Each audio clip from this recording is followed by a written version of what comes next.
Welcome to Congress in Context on the Deep Dive.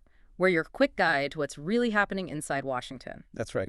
I'm your host, and today we're digging into a busy day in Congress, Monday, September 8th, 2025. A really packed day. Our mission, as always, is to cut through that noise, pull out the key insights from what Congress did, and sort of connect the dots between Capitol Hill and your life.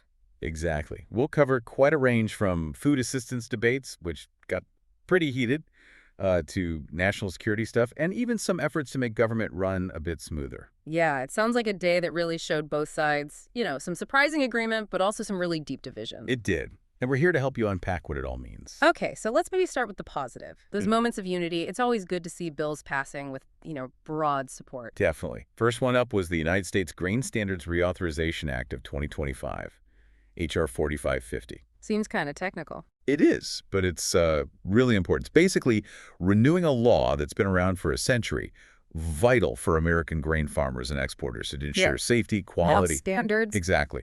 And it helps the USDA use better tech for grading grain, making it more accurate, more efficient.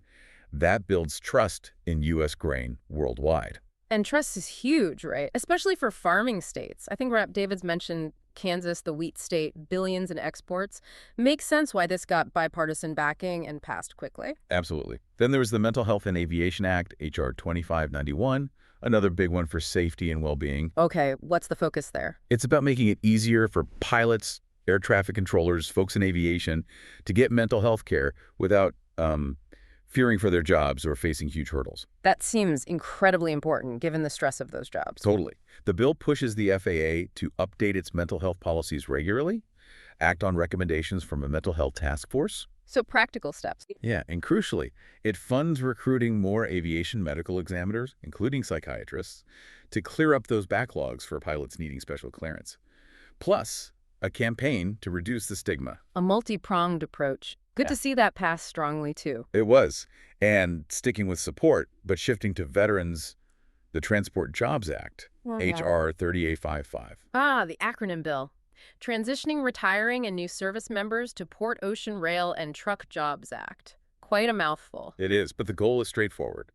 Connect veterans and those about to leave the service with jobs in the supply chain, ports, rail, trucking. Which we know needs workers. Exactly. It taps into the skills and, frankly, the dedication veterans bring, as Rep. Figures pointed out. It addresses labor shortages and helps veterans find good careers. Another bipartisan win. A real win-win. Okay, let's shift to some of those good government-type reforms, making things run better internally. Right. There was a cluster of these focused on efficiency and accountability, like the FROST Act, H.R. 3423. Frosty-sing. You got it.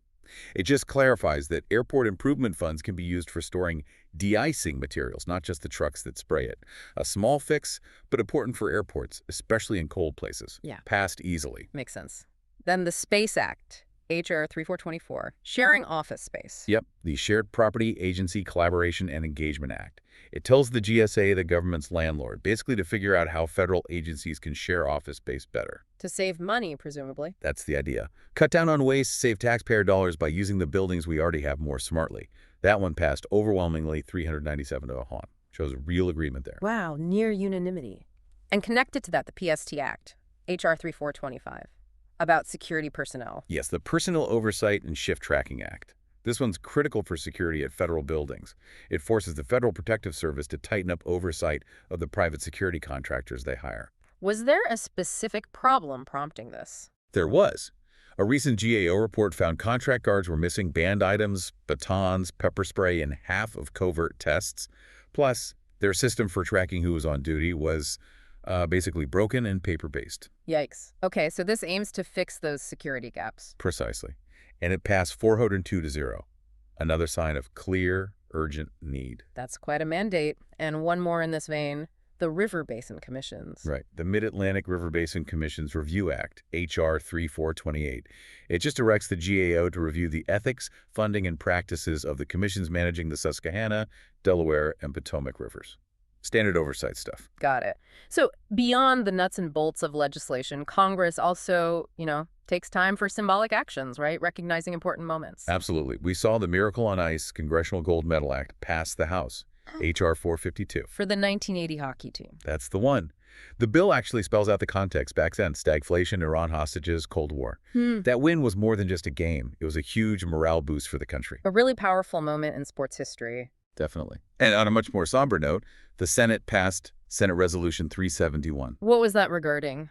It honors the victims and survivors of that terrible mass shooting at the church and school in Minneapolis back on August 27th.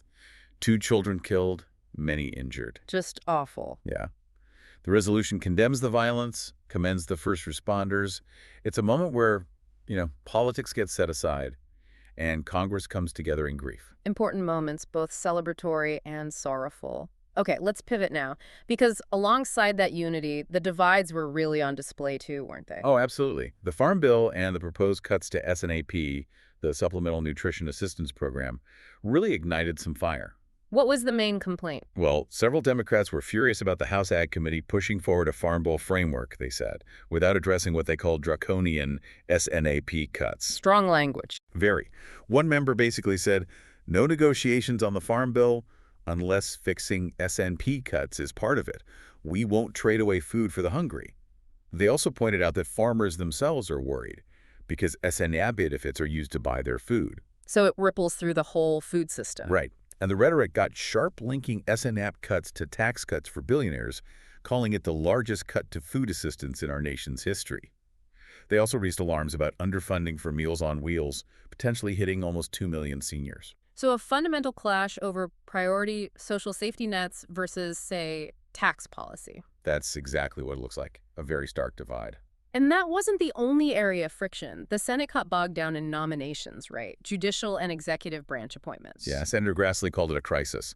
He blamed Democrats for partisan obstruction, saying they've destroyed the Senate's usual speedy process for nominees. What was his evidence? He pointed out that under Biden, almost all U.S. attorney nominees got confirmed by voice vote quick, no fuss. But now, he said 0% under the current administration. He named specific people, like Daniel Rosen from Minnesota, who even had support from Democratic home state senators, just stuck in limbo. Okay, but Senator Schumer, the Democratic leader, he pushed back hard on that. He did. Completely different take. Schumer said the problem wasn't obstruction, it was the administration's horrible nominees and the president refusing to negotiate.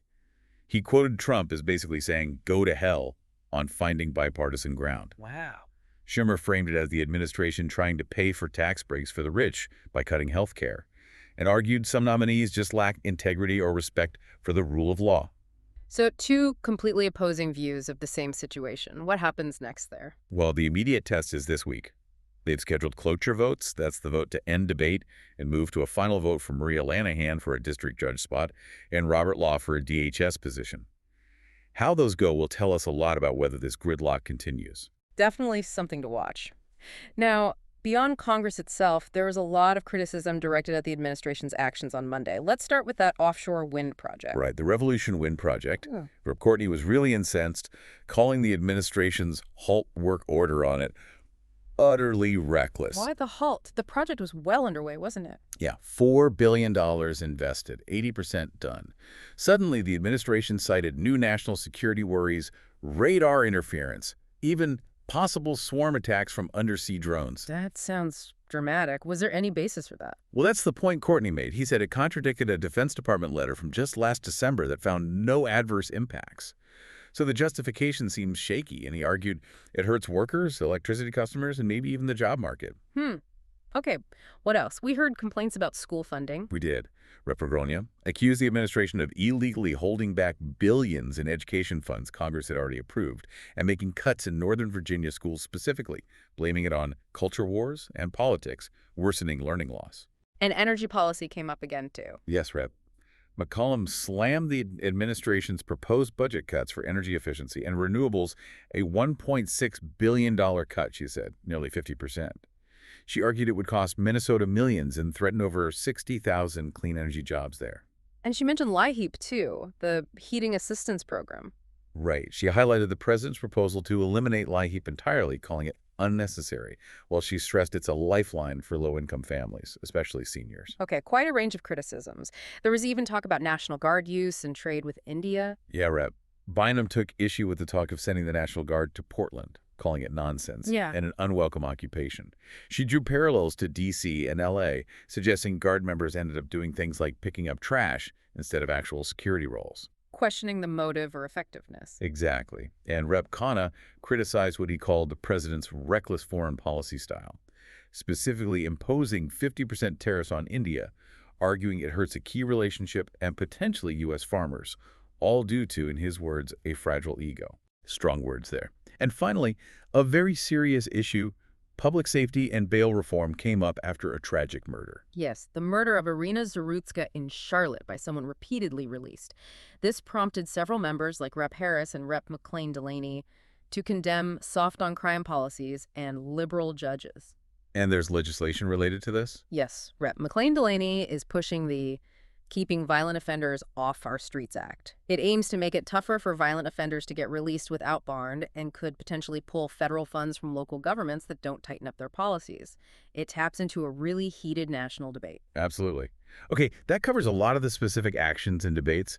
Let's step back for our context and analysis. How do we make sense of all this? Well, one big takeaway is seeing the human impact of budget fights. The arguments over SNAP, Meals on Wheels, education funding, they aren't just about numbers. They're about whether kids get enough to eat, if seniors have food security, if schools have resources.